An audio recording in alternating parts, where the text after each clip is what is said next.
Perkenalkan, nama saya Mayang Nur Apriani dengan NIM 17076200079. Saya Muhammad Rohadi dengan NIM 17076620027. Saya Muhammad Zaidan Alam dengan NIM 17076262029. Dan saya Neti Rizmanisa Ramza dengan NIM 17076620009. Digital Payment Link Aja. Link Aja adalah sebuah perusahaan yang bergerak di bidang teknologi, khususnya dalam hal alat pembayaran berbasis aplikasi. Link Aja merupakan produk dari PT Fintech Karya Nusantara atau Finaria yang telah terdaftar secara legal dengan nomor 21-60-DKSP-SRT-B pada tanggal 21 Februari 2019 di Bank Indonesia. Secara resmi, Finaria telah mendapatkan lisensi atau izin dari Bank Indonesia sebagai perusahaan penerbit uang elektronik dan penyelenggaraan layanan keuangan digital badan hukum. Nah, fakta menarik adalah bahwa Link Aja adalah dompet elektronik nasional Indonesia yang menggabungkan kekuatan ekosistem dari perusahaan-perusahaan BUMN.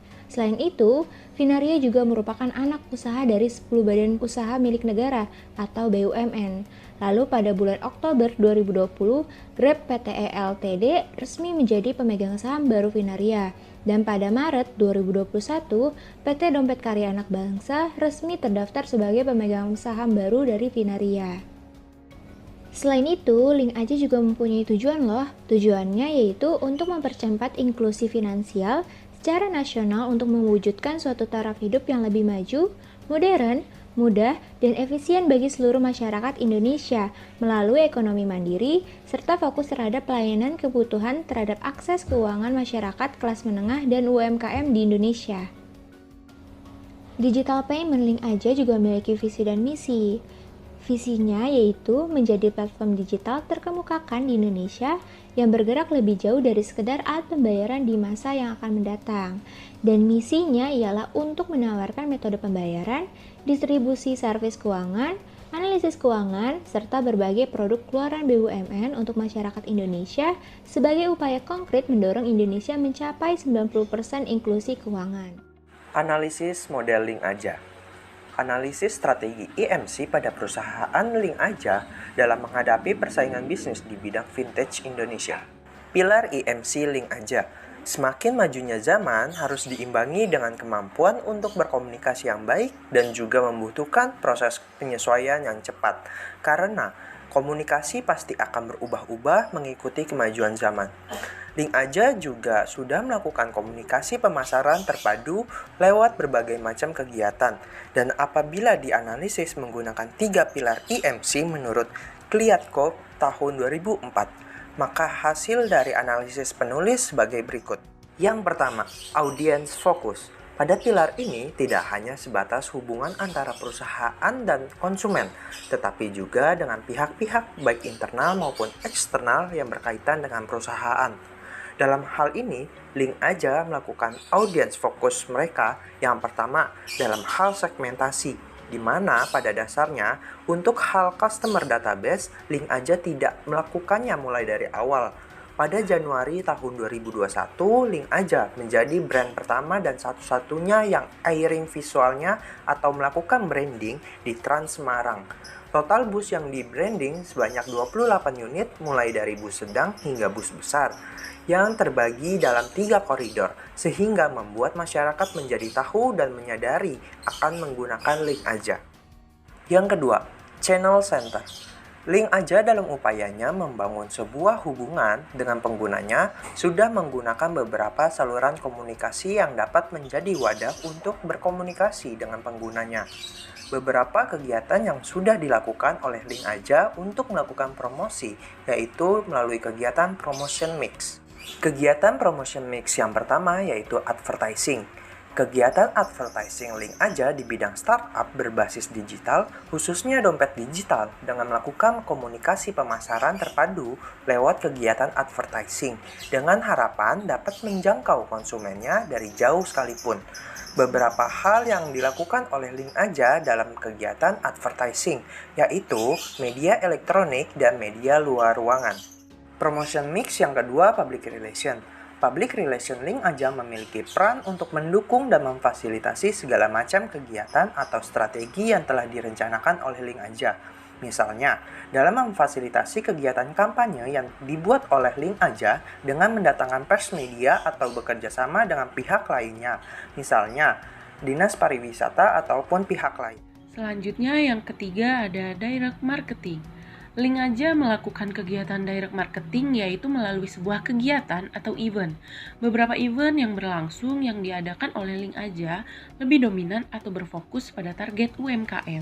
Tujuan dari kegiatan tersebut selain memperkenalkan secara langsung pada masyarakat apa itu Link Aja, juga ingin memberikan pemahaman apa itu teknologi pembayaran secara digital. Yang keempat ada internet marketing. Dalam hal internet marketing, Link Aja sangat update dan tidak ketinggalan dalam menggunakan internet sebagai media untuk mempromosikan produk mereka agar dapat menarik minat konsumennya, sekalipun dari tempat yang jauh. Karena Link Aja berbasis digital, tentu sarana internet marketing merupakan salah satu sarana yang sudah pasti tidak boleh ketinggalan. Internet marketing yang digunakan oleh Link Aja adalah website dan Instagram. Oleh karena itu, Link Aja dapat lebih dekat dengan konsumennya, dapat terjalin komunikasi dua arah, dan terciptanya interaksi antara Link Aja dan konsumennya. Selanjutnya, result driven. Dalam unsur result driven, Link Aja melakukan evaluasi untuk setiap kegiatan promosi yang mereka lakukan.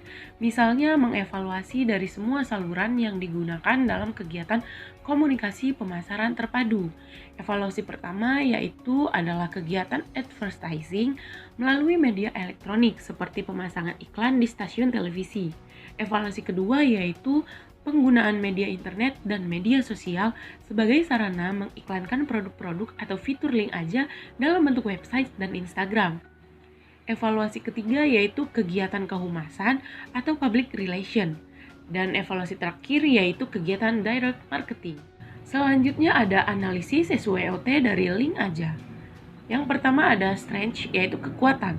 Adapun kekuatan dari Link Aja yaitu memiliki ragam fitur dan transaksi, memudahkan penarikan uang tunai dan tanpa kartu. Yang ketiga yaitu melayani remitansi dari pekerja imigran Indonesia. Yang kedua ada weakness, kelemahan. Kelemahan dari Link Aja ini yaitu belum banyak merchant yang bekerja sama dengan Link Aja. Kelemahan yang kedua yaitu kegiatan internet marketing, khususnya website, masih terasa kurang melakukan pendekatan kepada konsumennya. Yang ketiga ada opportunities, yaitu peluang. Peluang dari Link Aja ini yaitu meluncurkan layanan yang unik, yaitu layanan Link Aja Syariah. Peluang yang kedua yaitu inovasi strategi Link Aja dalam segmentasi vintage, yaitu financial teknologi syariah di dunia e-wallet nasional. Yang keempat ada threats, yaitu ancaman.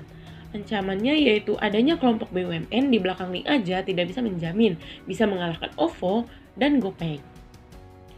Ancaman yang kedua yaitu setiap stakeholder dalam ekosistem pembayaran digital membangun lapisan keamanan untuk menghindari ancaman kejahatan.